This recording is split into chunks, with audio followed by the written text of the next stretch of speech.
Hello and welcome to today's vlog, day 115 of 365 days of running, 2017 miles in this year. So, day 2 post-marathon. Anyone who's done one will know that this is the day when you feel centrally fatigued and when you feel a little bit physically fatigued. But I'd actually like to say I'm feeling a little bit boom, boom, boom. I feel quite up for it, quite mentally strong.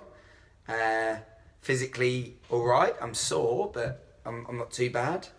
I think it will hit me later. You know when you know you're gonna get hit later with a little bit of tiredness. So maybe I'm all right. Maybe I've reached a level of fitness now where I'm not going to suffer too much at that level. I'm not too sure, but we shall see. I think probably time will tell. But I do feel tired, I guess. But I feel kind of really happy in myself and motivated. So. No complaints here. However, on that note, it is important that I look after myself, and today's run was only 1.25 miles again. The challenge stated that I would run every single day in 2017, and that goal was defined by 1.25 miles as a minimum, which has been achieved this morning. So that's 1.4 miles added on today. So just 1.4 added on, and that way I've still achieved running on this day, but I think it's good to keep it that recovery.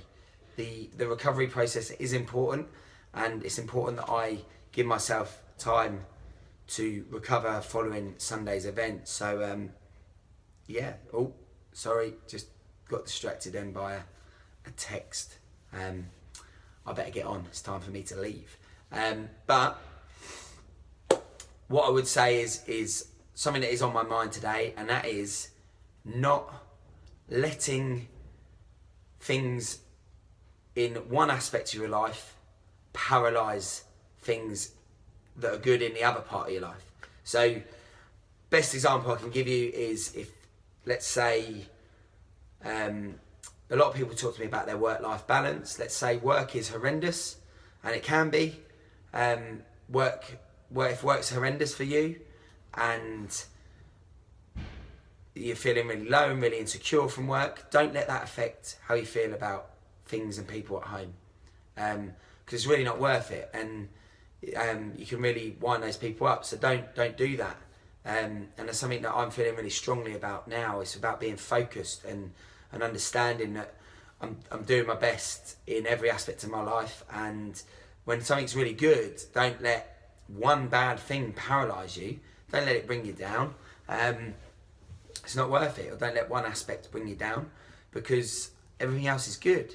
It's not everything's going to come crashing down. And the reason I bring this up is because this happened to me back in 2009 when I lost both my granddads in a consecutive week. I think what happened is at that time of year, a lot in my life happened where I just assumed that everything was bad because I'd lost them and they'd left, and I just felt everything was going to be bad, and it wasn't. But I then found myself eating and gorging and basically pressing that self-destruct button on things that were good.